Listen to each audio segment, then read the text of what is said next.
ऋषि दुर्वासा के श्राप से उत्पन्न हुआ केले का पेड़, जानिए पूजा में कैसे पूजनीय बन गया केला। केले के पेड़ का आध्यात्म में भी बहुत महत्व है। इसे भगवान विष्णु का स्वरूप माना जाता है। केले के पेड़ के उत्पन्न होने की कहानी रोचक है, जो ऋषि दुर्वासा के क्रोध से जुड़ी हुई है। ऋषि दुर्वासा के क्रोध का परिणाम है केले का पेड़। ऋषि पत्नी कंदली के भस्म होने से उत्पन्न हुआ केला। पूजा व्रत विधान में केले का फल प्रसाद में, केले के पत्ते पूजा स्थल को सजाने में और केले का पौधा किसी भी स्थान को पूजा स्थल की मान्यता देने के लिए बहुत ही महत्वपूर्ण माना जाता है। आरोग्य की नज़र में संपूर्ण आहार वाला फल केला आध्यात्म की नज़र में भी बहुत पवित्र और पूजनीय है। इसके चौड़े पत्तों में श्री हरि का वास माना जाता है, तो जड़ों में महादेव का, जिसे मूल शंकर कहते हैं। केले का कोई बीज नहीं होता है और इस पेड़ में तना भी नहीं होता है। सिर्फ पत्तों ही पत्तों में परत दर परत लिपटा यह पेड़ इतना अलग और विशेष क्यों, कैसे हुआ इसका जन्म? पुराणों में इसकी कथा भी बहुत रोचक और आश्चर्य में डालने वाली है। ऐसा है केले के पेड़ का स्वरूप। केले के पेड़ को ध्यान से देखें तो यह किसी भारतीय स्त्री की कल्पना जैसा लगता है।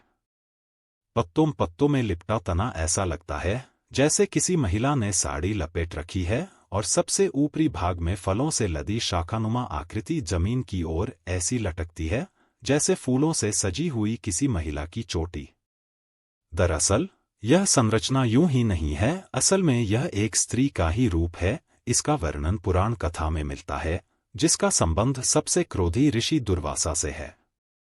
यह है केले के पेड़ की कथा। एक कथा के अनुसार महर्षि अत्रि और अनुसूया के पुत्र दुर्वासा बहुत ही क्रोधी स्वभाव के थे, लेकिन उनके अंदर ऋषि संस्कार बचपन से ही प्रबल थे और वह 5 वर्ष की अवस्था आते आते ध्यान साधना में लीन रहने लगे थे।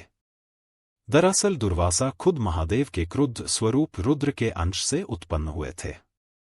क्रोध ही उनके स्वभाव का मूल था और वह तमाम ज्ञान हो पाने के बाद भी इसे नहीं त्याग सके थे। बड़े होते होते जब माता पिता ने देखा कि बालक के अंदर वैराग्य अधिक उत्पन्न हो रहा है और वह समाज की व्यवहारिकता को नहीं समझ रहा है, तब उन्होंने उनका विवाह ऋषि अम्बरीश की कन्या से करा दिया।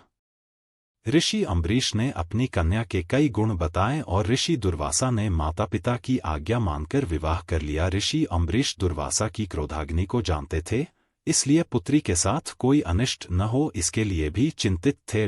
उन्होंने ऋषि दुर्वासा से पत्नी से कोई भूल हो जाए तो उसे क्षमा कर दिए जाने की प्रार्थना की। तब ऋषि ने उन्हें वचन दिया कि वह अपनी पत्नी के 100 अपराध क्षमा करते रहेंगे।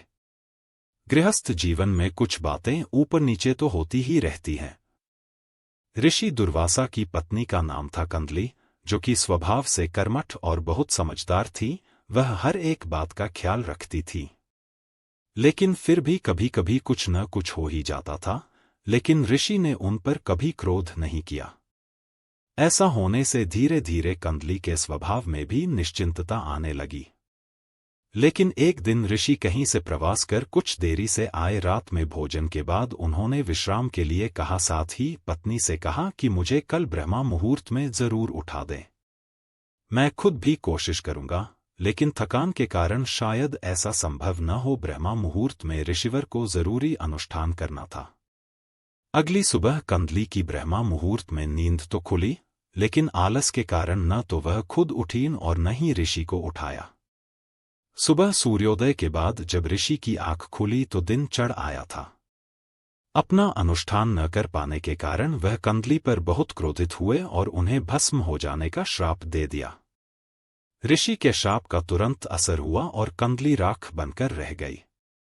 ऋषि को भी इस घटना पर बहुत दुख हुआ, लेकिन अनुशासन स्थापित करने के लिए उन्हें ऐसा करना पड़ा। जब कंदली के पिता ऋषि अम्बरीश आए तो अपनी पुत्री को राख बना देखकर बहुत दुखी हुए। तब दुर्वासा ऋषि ने कंदली की राख को पेड़ में बदल दिया और वरदान दिया कि अब से यह हर पूजा व अनुष्ठान का बनेगी। इस तरह से केले के पेड़ का जन्म हुआ और कदलीफल यानी केले का फल हर पूजा का प्रसाद बन गया।